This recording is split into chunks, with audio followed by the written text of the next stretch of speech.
Hello everyone. तो कैसे हैं आप सभी लोग। आज हम एक इम्पॉर्टेंट टॉपिक क्लास 11th का बच्चों स्टार्ट करने जा रहे हैं। आई होप आप सभी अच्छे से पढ़ रहे हैं। मैंने आपको लास्ट सेशन में रूल ऑफ डेबिट क्रेडिट भी थोड़ा बहुत बताया था and accounting concepts, accounting terms मैंने आपको सिखाया था। अकाउंटिंग टर्म्स में क्या क्या वर्ड्स होते हैं, अकाउंटिंग वर्ड हमने वन बाई वन सीखे थे। ठीक है, अकाउंटिंग वर्ड्स हमने सीखे, टर्म्स सीखे, काफ़ी सारे वर्ड्स बताए मैंने आपको। डेबिट क्या होता है, क्रेडिट क्या होता है, अकाउंट्स क्या होते हैं, ठीक है, एसेट्स, लायबिलिटी, ये वन बाय वन हमने पढ़ा था। तो आज का टॉपिक स्टार्ट करते हैं, देखते हैं आज का टॉपिक क्या है बच्चों। आज का टॉपिक है हमारा अकाउंटिंग इक्वेशन। दिस इज, आज जो हम टॉपिक स्टार्ट करने जा रहे हैं वो क्या है हमारे लिए, अकाउंटिंग इक्वेशन। तो चलते हैं सीधे और इसको स्टार्ट करते हैं और देखते हैं अकाउंटिंग इक्वेशन क्या चीज है और इसमें कैसे करना है। This is most important topic for all of you और इस एग्जाम में भी 100% आता ही आता है।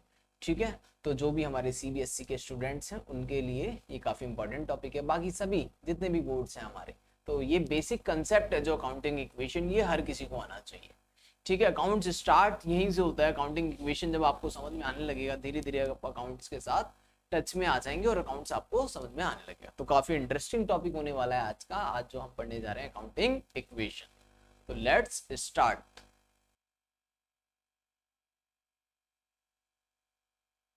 चलो तो स्टार्ट करते हैं accounting equation. First of all meaning देखते हैं, अकाउंटिंग इक्वेशन की मीनिंग क्या है।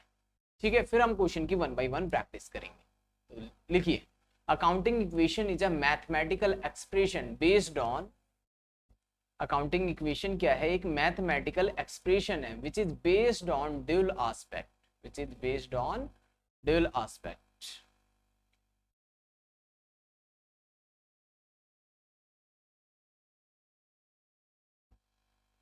ठीक है, accounting equation is a mathematical expression based on dual aspect concept of accounting. अब ये होता क्या है ये सीखते हैं। देखो बच्चों, सबसे पहले सभी बच्चे एक फॉर्मूला लिखेंगे, एसेट्स। अब एसेट्स क्या होता है ये ऑलरेडी एक्सप्लेन मैंने आपको कर दिया था, इसके एग्जांपल्स दे दिए थे। जिनको नहीं पता वो अकाउंटिंग टर्म्स वाली वीडियो देख ले। ठीक है, तो एसेट्स इक्वल टू क्या होता है हमारा फॉर्मूला, लायबिलिटीज। इस फॉर्मूले को भी लिख लो, this is basic formula of accounting equation and ये आपको बहुत हेल्प करेगा अकाउंट सीखने में। ठीक है, तो स्टार्ट करते हैं फटाफट। एसेट्स बराबर लायबिलिटी प्लस कैपिटल, एसेट्स बराबर liability plus capital. I hope आपको लायबिलिटी क्या होती है, कैपिटल क्या होता है, एसेट्स क्या होता है, ये चीजें पता है। ठीक है, जिन्होंने पिछली वीडियो देखी हुई है या पढ़ा हुआ है उसको पता होगा। तो एसेट्स बराबर क्या होता है बच्चों, लायबिलिटी प्लस कैपिटल। इसी फॉर्मूले की बेस पे हम पूरा चैप्टर करने वाले हैं, एसेट्स बराबर लायबिलिटी प्लस कैपिटल की हेल्प से। ठीक है, तो सबसे इंपॉर्टेंट बात क्या है बच्चों यहाँ पर, सबसे इंपॉर्टेंट बात क्या है अकाउंटिंग इक्वेशन के लिए, based on dual aspect, based on dual aspect. It means double entry book keeping ही चलेगा। डबल एंट्री इसका मतलब क्या है, double entry, double entry means debit भी होगा और क्रेडिट भी होगा, डेबिट भी होगी ट्रांजेक्शन और क्रेडिट भी होगी। तो डेबिट क्रेडिट कैसे होता है वो धीरे धीरे आप सीख जाएंगे। ठीक है, पहले आप तो एक ये डेफिनेशन लिख लीजिए एंड साथ में ये फॉर्मूला नोट करिए। ठीक है, ड्यूअल एस्पेक्ट बेस्ड है पूरी अकाउंटिंग, डबल एंट्री पे ही चलेगी आप जितने भी अकाउंट्स पढ़ेंगे। ठीक है, तो देखते हैं बच्चों डबल एंट्री को कैसे इफेक्ट करता है कोई भी ट्रांजेक्शन। आई होप फॉर्मूला आपने लिख लिया। तो एसेट्स बराबर हमने पढ़ा लायबिलिटी प्लस कैपिटल, एक फॉर्मूला हमने ये पढ़ा, assets equal to liability plus capital. तो हमारा फॉर्मूला क्या है, एसेट्स बराबर लायबिलिटी प्लस कैपिटल। इस फॉर्मूले पे हमें काम करना। अब देखो मैं बताता हूँ डबल एंट्री क्या होती है। ठीक है, तो डबल एंट्री अच्छे से सीखना तभी अकाउंटिंग इक्वेशन समझ में आएगा। एक ट्रांजेक्शन लेते हैं, किसी ने बिजनेस स्टार्ट करा, suppose mister A started business, mister A started business with cash, business with cash. Basic terms को समझो पहले, फिर अकाउंटिंग इक्वेशन समझ में आने लगेगी। Mister A started business with cash, कोई पर्सन कैश लेके बिजनेस स्टार्ट करता है। कोई एक पर्सन है, इसने अपने घर से पैसे लिए 5 लाख रुपए, अब ये बिजनेस करने चला गया, अब ये बिजनेस करने चला गया। कोई पर्सन अब बिजनेस करने जा रहा है 5 लाख रुपीज लेके, तो इसको हम क्या बोलेंगे बिजनेस में, अब इसके पास कैश है। ठीक है, और साथ में this is equal to capital. क्या ये कैपिटल भी, जितना पैसा कोई पर्सन बिजनेस में लगाता है उसको क्या बोलते हैं, कैपिटल, और कैश भी तो है ये। तो कैश एंड कैपिटल अकाउंट को अफेक्ट करेगा। जब कोई पर्सन बिजनेस स्टार्ट करेगा तो वो किसको अफेक्ट करेगा, कैश एंड कैपिटल अकाउंट को। ओके, एक ट्रांजेक्शन और समझते हैं। अब बताओ, हमने माल खरीदा मार्केट से, परचेज गुड्स खरीदे तो क्या होगा, या तो गुड्स हमने कैश में खरीदे होंगे या तो हमने ये गुड्स क्रेडिट में खरीदे होंगे। ओके, इफ कैश परचेज, अगर कैश परचेज किया है तो क्या हुआ होगा, स्टॉक आया होगा हमारे पास, स्टॉक बढ़ गया होगा और कैश कम हो गया होगा। जब आप मार्केट से परचेज करते हो तो क्या होता है, कैश आ जाता है और स्टॉक आ जाता है और कैश चला जाता है। बट अगर हमने क्रेडिट में माल खरीदा, उधार में, तो क्या होगा, तो क्रेडिट परचेज करने से क्या हुआ होगा, देखें ध्यान से, काफी सिंपल है, कुछ भी टफ नहीं है इसके अंदर। तो क्रेडिट परचेज के अंदर क्या होता है, क्रेडिट परचेज करने से स्टॉक तो आपको मिलेगा, बट पेमेंट तो हमने करी नहीं, पेमेंट नहीं करी तो हमारे ऊपर लाइबिलिटी चढ़ गई, इसको क्या बोलते हैं हम, क्रेडिटर्स, हमारे ऊपर कर्जा हो गया थोड़ा सा, दिस इज कॉल्ड लाइबिलिटीज। ठीक है, ऐसी गुड्स अगर सोल्ड करें, अगर हम माल बेचें, सेल्स की जाए, अगर हम सेल्स करें, सेल्स भी या तो कैश सेल होगी या तो क्रेडिट सेल होगी। कैश सेल्स करने से क्या होता है, कैश सेल की, अगर हमने कैश सेल की तो कैश आएगा और स्टॉक जाएगा, स्टॉक कम हो जाएगा। क्रेडिट सेल से क्या होता है बच्चों, क्रेडिट सेल करने से क्या इंपैक्ट पड़ता है हमारी अकाउंटिंग इक्वेशन या बिजनेस टर्म्स पे, तो क्रेडिट सेल से कैश तो नहीं मिलेगा बट स्टॉक तो चला गया, माल तो चला गया, बट कैश नहीं आया, कैश बाद में आएगा। आज आपने किसी को माल दे दिया उधार में तो 2-4 दिन बाद पैसे देगा, उसको हम बोलते हैं डेटर्स। जिन लोगों से हमें पैसे लेने हैं उनको डेटर्स बोलते हैं, जिन लोगों को हमें पैसे देने हैं उसको क्रेडिटर बोलते हैं। ये अकाउंटिंग टर्म्स में मैंने ऑलरेडी आपको सिखा दिया है। ठीक है, ऐसे ही अगर आपने फर्नीचर खरीदा, फर्नीचर खरीदने से क्या होता है, फर्नीचर परचेज करेंगे तो जब फर्नीचर खरीदते हैं तो आपके पास एक एसेट्स आती है और एक एसेट जाती भी तो है, फर्नीचर आ गया, कैश चला गया। इस तरह से इफेक्ट करती है हर एक ट्रांजेक्शन दो चीजों को। समझ में आया आपको, हर एक ट्रांजेक्शन दो चीजों को क्या करती है, अफेक्ट करती है। ये चीजें हमें अकाउंटिंग इक्वेशन में सीखनी है। ठीक है, तो अकाउंटिंग इक्वेशन में हम सारी ट्रांजेक्शन दे रखी होगी, कैसी ट्रांजेक्शन दी होंगी अभी मैं इलस्ट्रेशन की हेल्प से आपको समझाऊंगा सारी की सारी। ठीक है, गुड्स खरीदा है, स्टॉक बेचा है, फर्नीचर खरीदा है, डेप्रिसिएशन लग गया है। ठीक है, ये सारी चीजें 1 बाय 1। ड्राइंग से क्या होता था, ड्राइंग का मतलब है कैश घर ले गया, जैसे कैपिटल इन्वेस्ट करता था तो क्या होता था, पैसे लेके आता था। जब बिजनेस स्टार्ट करता है तो कोई कैश और कैपिटल बढ़ता है, बट कोई ड्राइंग कर लेता है तो क्या हो जाता है, ड्राइंग करने से कैश भी कम होता है बिजनेस में और कैपिटल भी कम हो जाता है। तो जो हमारी ट्रांजेक्शन है, एटलीस्ट, अब एक इंपॉर्टेंट बात बताने जा रहा हूं, देखो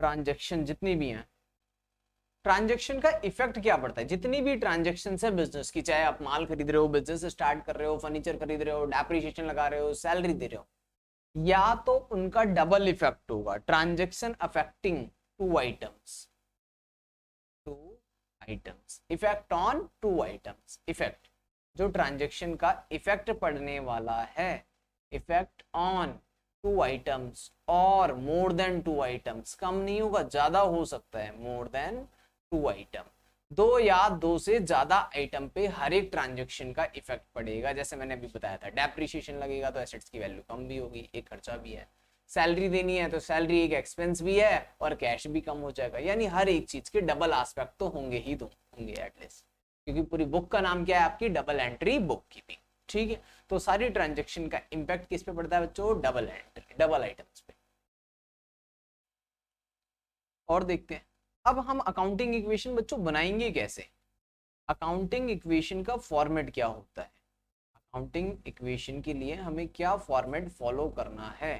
बच्चों अकाउंटिंग इक्वेशन बहुत टफ चीज नहीं है, बहुत आसान सी चीज है। एसेट्स बराबर क्या करना है आपको, लायबिलिटी प्लस कैपिटल, बाकी किस तरह के फॉर्मेट में डालना है अभी जस्ट हम एग्जांपल में, इलस्ट्रेशन में हम देखेंगे। ठीक है, सॉल्व करके क्वेश्चन को, तो एसेट्स बराबर लायबिलिटी प्लस कैपिटल यही रखनी है और इसी फॉर्मूले पे आपको काम करना है। काफी आसान है, आई होप आप सभी सीरियसली पढ़ रहे हैं।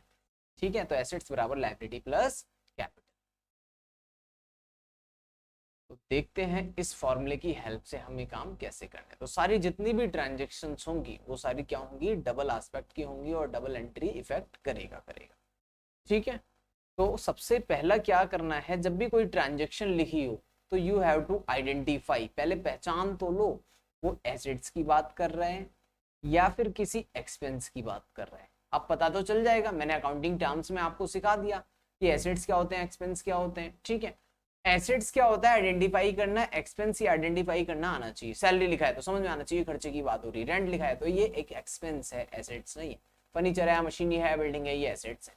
ठीक है, ऐसे कैपिटल तो नहीं है कहीं, लाइबिलिटी तो नहीं है ये। इस तरह से आपको आइडेंटिफाई करना तो आना ही चाहिए, जब भी तो एंट्री डालोगे आप। ठीक है, लाइबिलिटीज तो नहीं है। ठीक है, और क्या होता था इसके अलावा, ड्राइंग तो नहीं है। You have to identify everything. तो जब आप आइडेंटिफाई कर पाएंगे तभी आपको समझ में आएगा, अदरवाइज नहीं आएगा। तो ये सारी चीजें, एसेट्स क्या होता है, एक्सपेंस क्या होता है, लाइबिलिटी क्या होता है, ड्राइंग क्या होता है, इनकम क्या होता है। ठीक है, ये सारी चीजें वन बाय वन पता होनी चाहिए। ठीक है, ये सारी चीजें पता होंगी तो आपको काउंटिंग इक्वेशन आसानी से समझ में आने लगेगा। तो चलिए यहाँ तक आप फॉर्मूला नोट करिए, फिर करते हैं आगे। तो देखते हैं एक क्वेश्चन। चलिए, अकाउंटिंग इक्वेशन का हम ये क्वेश्चन करने जा रहे हैं। सबसे पहले पढ़ें क्या लिखा हुआ है। ठीक है, इस तरह का आपको फॉर्मेट बनाना है। सबसे पहले हम लिखेंगे सीरियल नंबर या फिर डेट, आप लिख सकते हैं यहाँ पर। तो सीरियल नंबर या फिर क्या लिख सकते हैं हम यहाँ पर, डेट। तो जनरली सीरियल नंबर लिखते हैं तो क्वेश्चन में गिवन नहीं होता, तो सीरियल नंबर लिख लेते हैं। यहाँ पर पर्टिकुलर लिख देते हैं, ट्रांजेक्शन्स या फिर। ठीक है, फिर यहाँ पर आते हैं हमारे सारे एसेट्स। इधर क्या आएंगे, हमारे सारे एसेट्स आ जाएंगे। इस वाले कॉलम में मैं एसेट्स की हेडिंग डाल देता हूँ।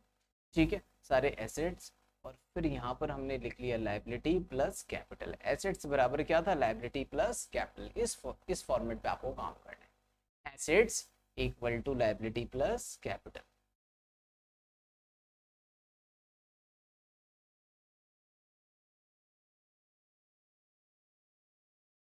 एसेट्स बराबर लाइबिलिटी प्लस कैपिटल है। एसेट्स में देखिए आप, सबसे Sunil started business with cash. Sunil है वो फर्स्ट एंट्री है। ठीक है, this is our first entry. Sunil start कर रहा है बिजनेस विद कैश।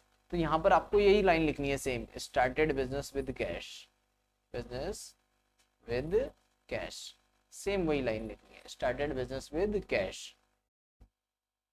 ठीक है बच्चों, जो लाइन यहाँ लिखी है वही लिखनी है। मैं यहाँ पर ABC या 1 2 3 डाल दूंगा, बट आप क्या करना है, यही पर्टिकुलर्स में जो ट्रांजेक्शन हुई है वही रिकॉर्ड करनी है। सिंपल है।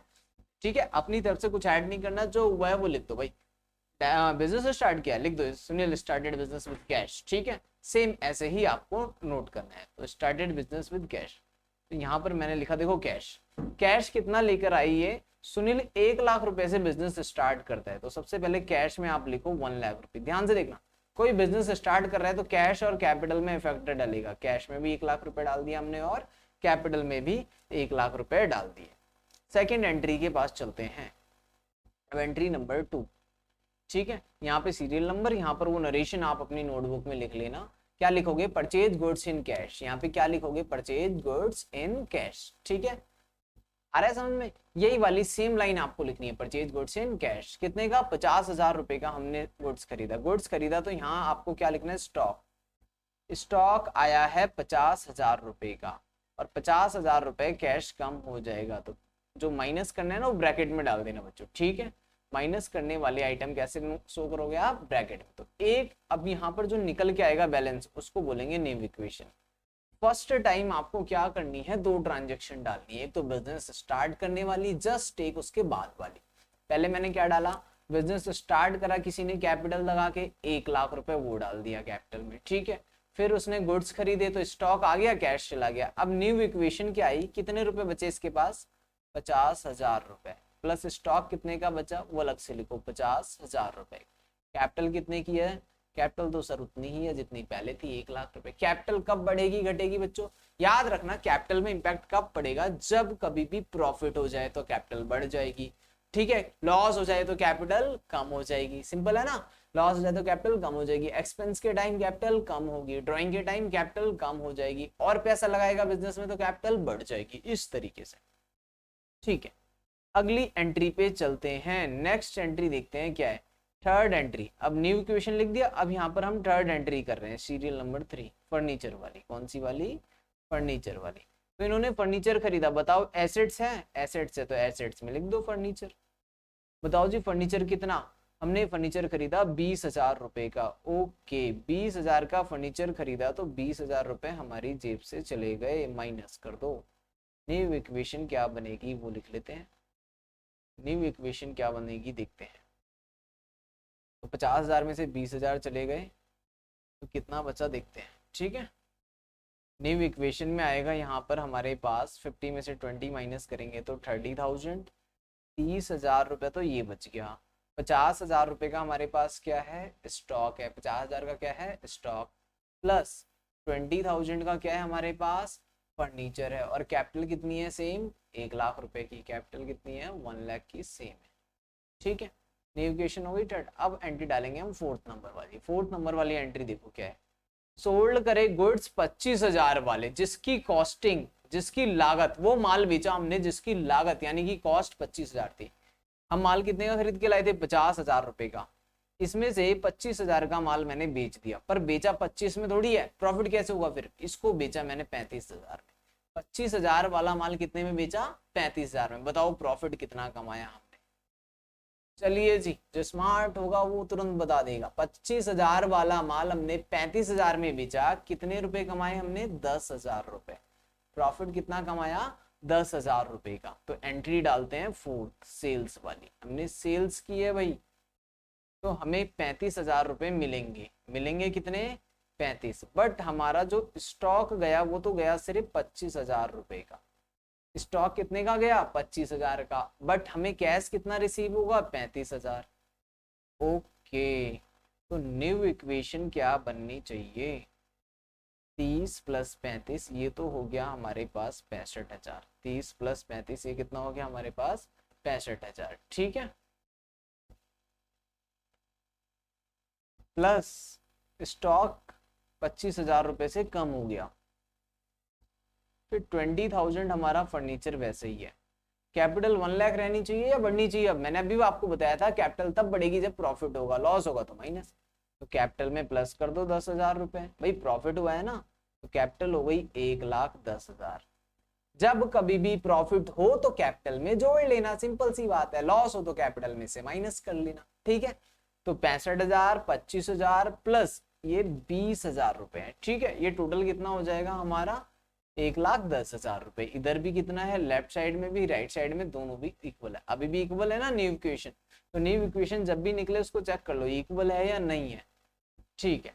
Message smart furniture was paid in cash. अच्छा, फिफ्थ एंट्री देखो, एक मिनट, थोड़ी सी क्या गड़बड़ हो गई। जो ये थर्ड वाली एंट्री थी ना, इस एंट्री में क्या लिखा हुआ है बच्चों, furniture, purchase furniture from message सम्राट फर्नीचर। इसमें मैं थोड़ी सी चेंजेस करने पड़ेंगे क्वेश्चन में, मैंने ध्यान नहीं दिया। ये फर्नीचर कैश में नहीं खरीदा, कहीं नहीं लिखा इस लाइन के अंदर। परचेज फर्नीचर फ्रॉम मैसेज सम्राट फर्नीचर, कितने का फर्नीचर खरीदा हमने बच्चों, 20,000 रुपए का। उसको पेमेंट हमने अभी नहीं करी, बाद में करी है। और ट्रांजेक्शन में, जब किसी भी ट्रांजेक्शन के अंदर किसी भी व्यक्ति का नाम दिया हो, सुनो ध्यान से, ट्रांजेक्शन में लिखा है सिर्फ हमने परचेज गुड्स या परचेज फर्नीचर, तब तो आप उसको कैश मानेंगे। बट लिखा है purchase furniture from mister Shyam, अब किसी व्यक्ति का नाम दे दिया, उस व्यक्ति का नाम दे दिया जिससे हमने माल खरीदा है, तो उस ट्रांजेक्शन को आप क्रेडिट परचेज मानेंगे, ठीक है। कैश परचेज नहीं मानेंगे, क्या मानेंगे, क्रेडिट, जब किसी का भी नेम गिवन होगा। तो थर्ड वाली एंट्री में क्या गिवन है, नेम गिवन है। तो इसको मैं ठीक कर देता हूं। देखो ठीक कैसे होगा, एक तो ये मिटाना पड़ेगा। भाई हमने जो फर्नीचर खरीदा था ना, वो उधार में खरीदा था। एक्चुअल में फर्नीचर हमने जो खरीदा था वो उधार में खरीदा था, ठीक है। मैं यहाँ पर थोड़े से चेंजेस कर देता हूँ। तो पेमेंट उस टाइम नहीं जाएगी, बाद में। एक बार थर्ड एंट्री दोबारा देखिए, फर्नीचर परचेज किया था हमने सम्राट फर्नीचर से, ओके, 20,000 का। तो 20,000 का फर्नीचर ये आ गया हमारे पास। साथ में हमारे पास यहाँ पर 20,000 की लाइबिलिटी भी आ गई, ओके सर। अगर नगद खरीदते तो क्या होता, 20, फिर तो ठीक था भाई, 20,000 रुपए गए, 20,000 का फर्नीचर आ गया। बट हमने उधार खरीदा था, कैसे पता चला, क्योंकि नाम लिखा हुआ है। नाम नहीं लिखा होता तो कैश में, नाम के साथ भी लिखा है कैश परचेज, फिर कैश मानेंगे। बट नाम के साथ कुछ और नहीं लिखा तो क्रेडिट परचेज मानेंगे, ठीक है। नाम दिया हुआ है ना सम्राट फर्नीचर, उसको बाद में पेमेंट करी हमने 5वीं एंट्री में, ठीक है। 20,000 का फर्नीचर हमने खरीद लिया। तो यहाँ पर कितने रुपए रहेंगे हमारे पास, भाई 50 के 50, क्योंकि 20,000 रुपए की हमारे ऊपर लाइबिलिटी बढ़ गई। तो न्यू इक्वेशन में 20,000 की लाइबिलिटी आ जाएगी। 35 और आ गए तो कितने हो जाएंगे ये अब, 85। आंसर वही आएगा, उससे कोई फर्क नहीं पड़ता। पहले हमने कैश मान लिया था बट एक्चुअल है क्या, वो क्रेडिट परचेज है। ठीक है, आई होप ये आपको समझ आ गया होगा। देखते हैं नेक्स्ट एंट्री, जो फिफ्थ एंट्री है। अब देना है सम्राट फर्नीचर को पेमेंट। पेमेंट किसको करनी है भाई, सम्राट फर्नीचर को पेमेंट कर दो। कितने की पेमेंट करें बताओ, पेमेंट कितने की करनी है, सम्राट फर्नीचर को पेमेंट कितने की करनी है। हमने फर्नीचर 20,000 का खरीदा था तो 20,000 की पेमेंट कर देंगे। ओके, 20,000 रुपए पेड और 20,000 की मेरी लाइबिलिटी भी खत्म। एक बात बताओ, किसी से आप उधार खरीदोगे माल तो क्या होगा, 20,000 रुपए का क्या था, मैंने फर्नीचर खरीदा था तब पैसे नहीं दिए थे, जिस दिन पैसे दूंगा उस दिन कर्जा उतर जाएगा। कर्जा भी खत्म, कैश भी कम। भाई आपकी जेब से पैसे भी तो जाएंगे जब तो कर्जा उतरेगा। 85,000 रुपए हैं आपके पास, किसी के 20 देने हैं, दे दो उसके। अब लाइबिलिटी हो गई नील, कैपिटल में 1,10,000 रुपए हैं। ठीक है, आपके पास फर्नीचर 20,000 का है और स्टॉक कितने का है, स्टॉक है हमारे पास 25,000 रुपए का, बट कैश कितना है हमारे पास, कैश है 65,000 का। ठीक है, ये final new equation, this is final new equation. इसको नोट कर लो आप। ठीक है, इसको नोट करिए।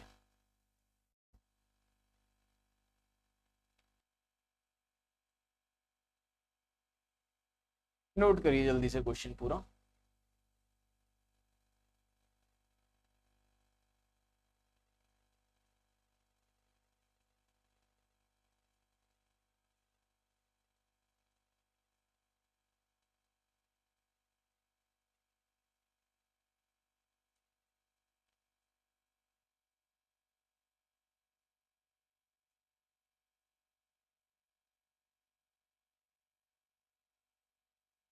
ठीक है, नोट कर लिया इसको, तो इसको नोट कर लीजिएगा। बाकी करते हैं हम फिर नेक्स्ट वीडियो में। आगे और क्वेश्चन कराऊंगा आपको प्रैक्टिस, जिसमें अच्छे से आपकी प्रैक्टिस हो जाएगी। चलिए जी, ओके, थैंक यू। अगर आपको अच्छा लग रहा है लेक्चर, पढ़ने में समझ में आ रहा है तो लाइक एंड सब्सक्राइब, और अपने क्लासमेट्स के साथ जरूर शेयर करें, उनको भी बेनिफिट्स दें। ठीक है, जो हमारे फुल कोर्स से जुड़ना चाहते हैं वो मेरे नंबर पे कांटेक्ट कर सकते हैं, मैं उनको फुल कोर्स प्रोवाइड करा दूंगा। ठीक है, पूरा 11 क्लास का बहुत ही नॉमिनल सी कॉस्ट पे अवेलेबल है।